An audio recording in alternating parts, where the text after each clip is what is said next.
Gimana rasanya? Rasanya enak tuh, kalau saya kan hancur dia enggak. Ini buat pewarna. Ini pewarna pakaian loh. Jadi ada bahan campurannya. Soalnya supaya nggak cepat basi, nggak cepat berlendir. Ini pengawet tuh, Bu.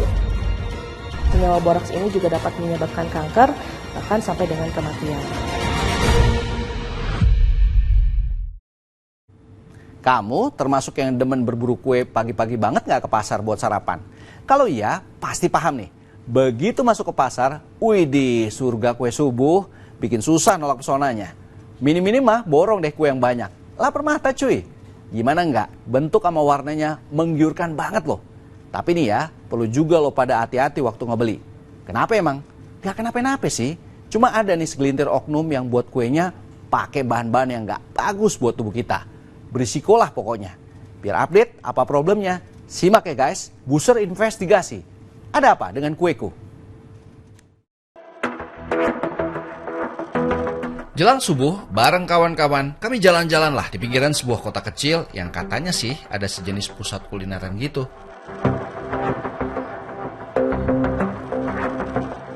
Weh, di luar ekspektasi. Banyak bener ini jajanan. Ini mah kita borong aja kecil-kecilan.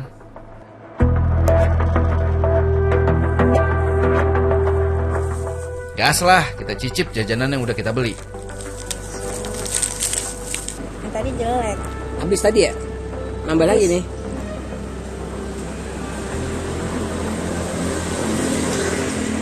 Gimana rasanya? Rasanya enak, tapi agak kenyal-kenyal gitu. Itu kenyal Iya. maksudnya? Tuh, kalau saya kan hancur dia enggak. Tapi enak sih mas. Tadi yang aram-aram pahit juga ya di tenggorokan ya? Iya, aftertaste-nya pahit. Gitu ya? Tapi dari rasanya kok sebagian mencurigakan ya. Waktu mau cabut dari lokasi itu, ketemulah kawan yang bawa 2 kantong kresek gede. Apaan ya isinya? Apa mas? Oh, kue. Coba lihat, lihat. Saya baru beli kue nih tadi. Oh, kue ini. Oh, ini mah ada ini jualan ini. Mana coba? Oh, Oh, aram-aram, lihat. arem-arem. Satu lagi? Bawahnya. Oh, Oh, sama aja. sama ya? Oh. Ada yang lebih unik lagi di sana di rumah saya. Mau Mau ke rumahnya, pengen kue itu. Mau saya? Mau. Bikin, aja bikin. Ya udah, nanti saya anterin. Enggak gini deh. Kantornya aram-aram nggak ada nih. Saya boleh nggak aram-aramnya? Boleh kok. Nih 2 ya. Oh, boleh. Nih ya. Iya, 2 ya. Oh, Ya udah. Jam berapa ya sana? Siang ya? siang juga boleh, ada di rumah siang. Ada. Ada. Wah, pas banget nih. Bisa gali-gali info menarik seputar kue subuh. Nih, ini juga nih katanya. Aram-aram. Saya beli nih tadi.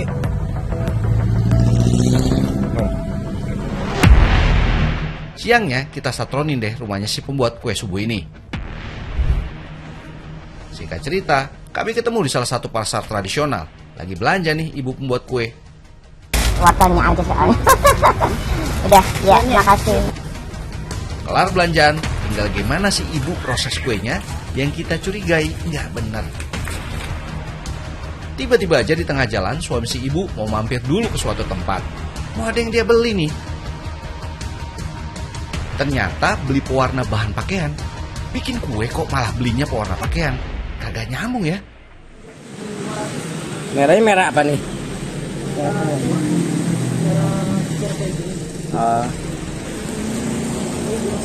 Masih.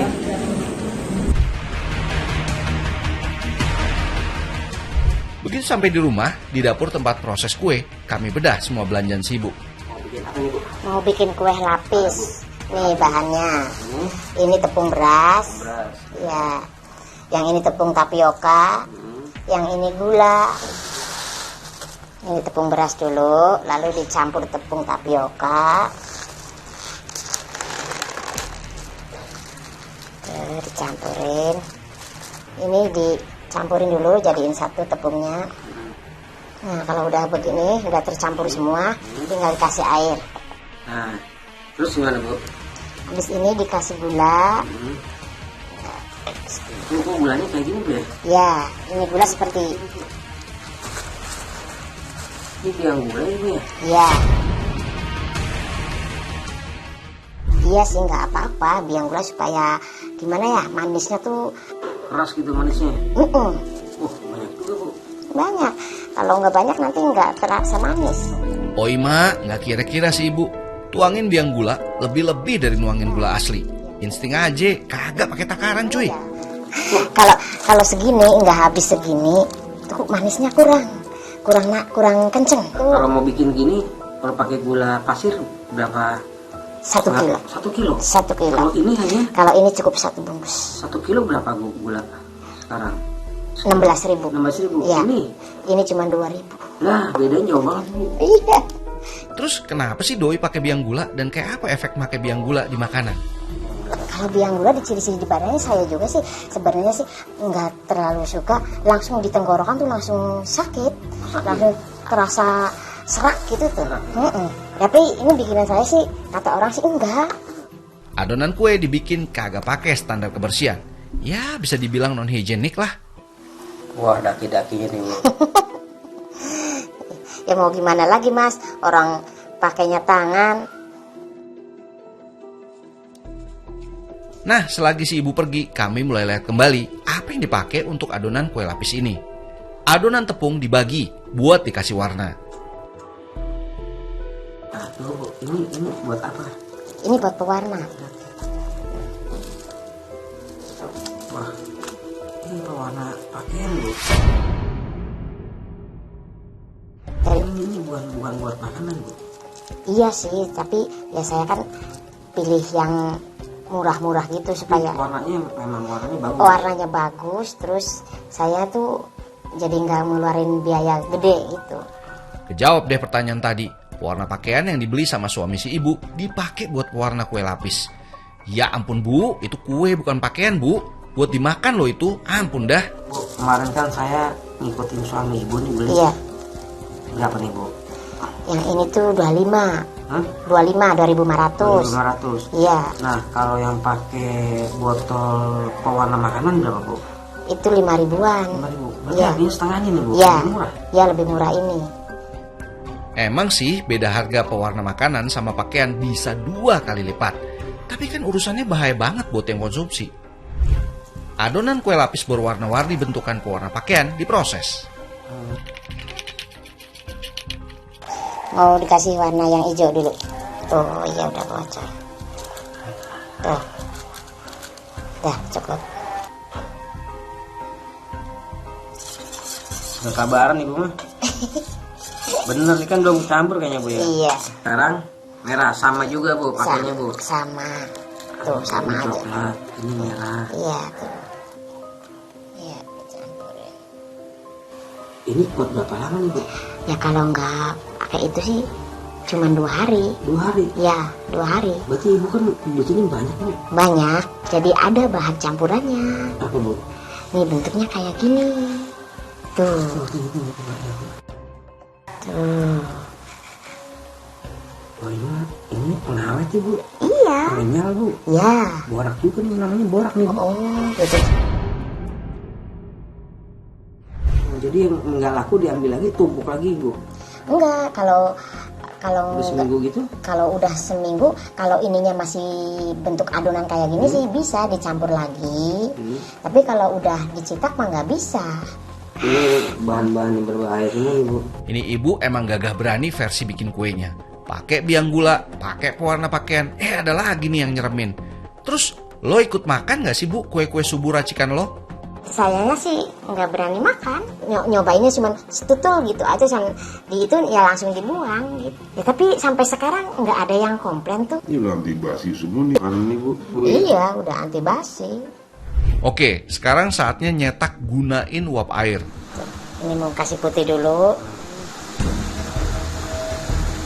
Harus rata Bu ya. Iya, harus selatan. Lamanya sih satu-satu.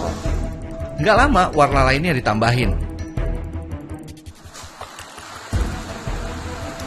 Ya, tergantung ukuran ininya aja.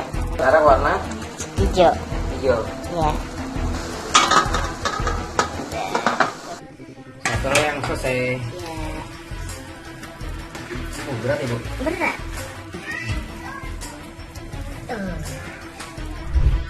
Sepintas dilihat, menarik sih. Warnanya edun, mencolok banget. Masih belum dingin sih, jadi masih itu. Iya. Hasil akhirnya kue lapis jadi kayak karet alias kenyal. Jadi kan sedikit keras tuh kalau pakai campuran sih.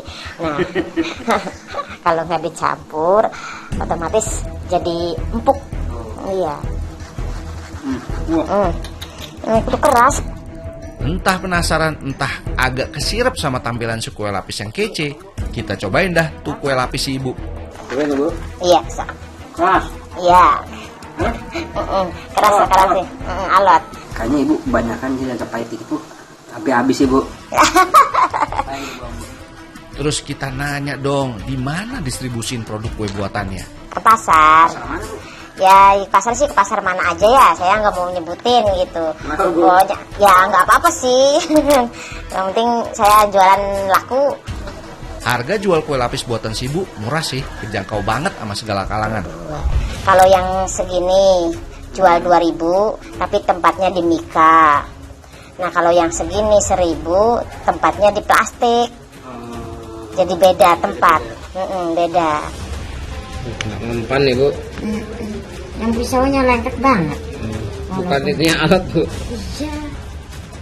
Agak susah sih ibu ngebagi-bagi potongan kue lapisnya. Kue lapis siap edar nih besok pagi. Namun sayang banget, kami nggak boleh lihat lokasi distribusiinnya. Tapi subuh nih Bu ya. Iya. Bawanya ke pasar. Subuh. Yang lain pada kerja jam 2 Ibu udah gitu ya. Iya. Ternyata si ibu nggak cuma buat kue lapis aja, ia juga produksi kue subuh lainnya. Moga aja si ibu rada waras ngerjainnya, kagak pakai bahan berbahaya. Soalnya supaya nggak cepat basi, nggak cepat berlendir, supaya kenyal tuh dimakannya.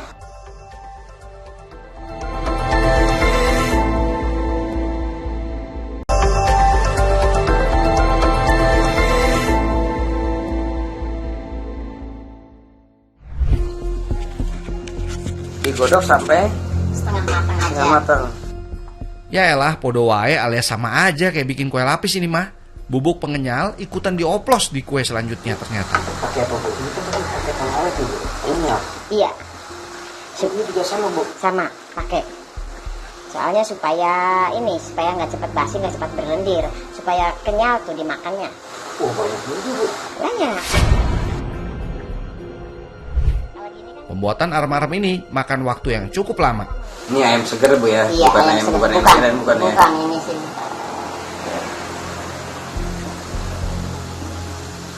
Ini berapa aram-aram Bu? Ayam segini banyak? Ya bisa jadi 15-20 jadi. Kan sedikit doang Bu disuir-suir.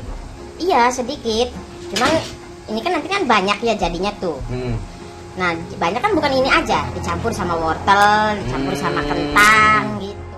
Sempat curiga sih waktu di pasar, wortel yang dibeli udah kagak layak makan ini mah. Ya supaya dapat banyak lah. Banyak ini Iya. murah lagi. Iya murah banyak Berarti dapatnya. ini yang udah jelek-jelek Bu ya. Iya yang udah Potong jelek. sama yang jual. Yang jualannya udah dipotongin, udah dipilih-pilihin gitu. Tuh. Agak lucu komentar si ibu nih, yang ngaku arem-aremnya aman, nggak pakai yang aneh-aneh. Karena alasannya, keluarganya suka dan ikut konsumsi si arem-arem. Soalnya bahannya kan bahan nasi, anak sayanya doyan. Jadi biar sedikit lakunya juga, yang penting aman buat anak saya dulu gitu. Bener, nggak pakai campuran apa-apa. Masih baru setengah matang kan, belum matang sempurna. Belum, jadi masih kayak gini. Tapi kalau udah matang, Wah, tapi saya inget nih Bu, tadi kan pakai pengenyal Bu. oh iya ya. Wah, jadi buat anak ibu pakai pengenyal juga nih Bu. Hah? Iya nggak inget Oh. ya. Ibu, pikun apa gimana sih Bu? Kan pakai pengawet kimia juga tadi Bu. Si arem-arem dibungkus deh pakai daun pisang. Ada yang pesen buat itu tuh, buat pengajian, buat snack sekolah, banyak. Itu nggak keracunan yang makan Bu. Iya Pak, ini syukurannya tuh nggak ada yang komen, nggak ada yang gimana-gimana. Orang sukanya apa Bu? Kebanyakan Sayuran sih, apa ayam Bu? kebanyakan sih kalau buat pengajian, ibu-ibu pengajian mintanya ini. Kalau ya kayak buat di sekolahan apa itu mintanya sayuran. Kok lembek ya? Kan nanti kalau dikukus jadi keras, Bu ya? Iya.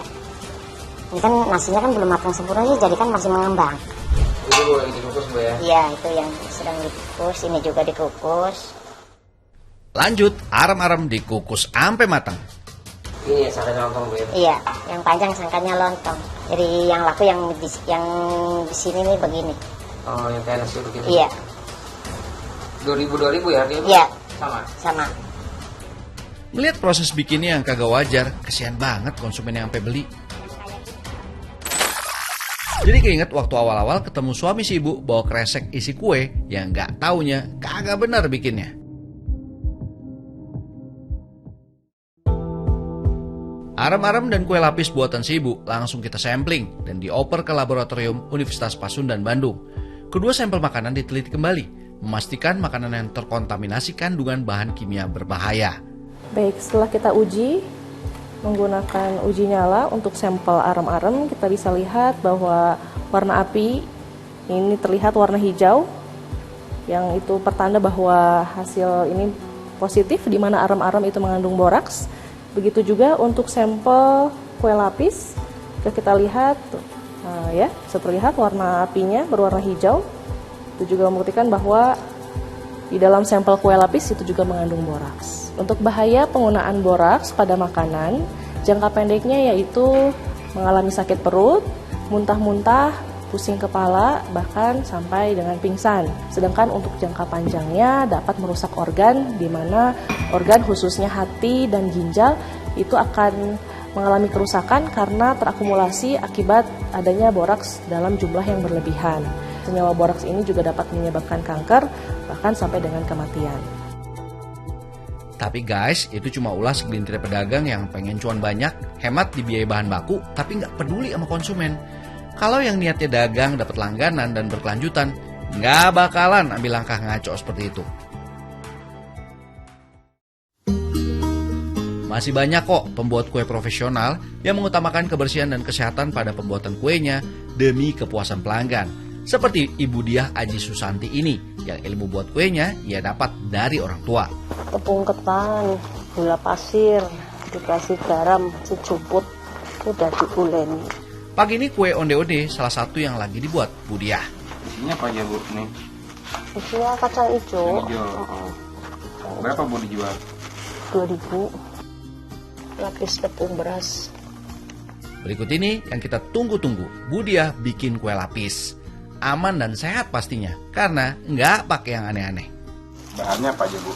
Bahannya tepung beras sama tepung kanji, gula pasir, santan, kasih garam. Bu Diah pakai bawang pewarna yang standar buat makanan. Warna makanan. Oh, makanan ya? Kalau ada pembuat kue lapis, dia pakai warna bahan pakaian. Menurut Ibu gimana, Bu? Ya, itu sih berarti merusak organ tubuh, merusak alat pencernaan. Cara buatnya agak beda pula, pakai motif nih kue lapisnya. Tiap 5 menit baru dilapis. Berapa lama, Bu? Udah 20 tahun. 20 tahun? Nah, sekarang goreng risoles. Enak-enak deh semuanya. Jadi deh kue lapisnya. Duh, jadi pengen nyicip.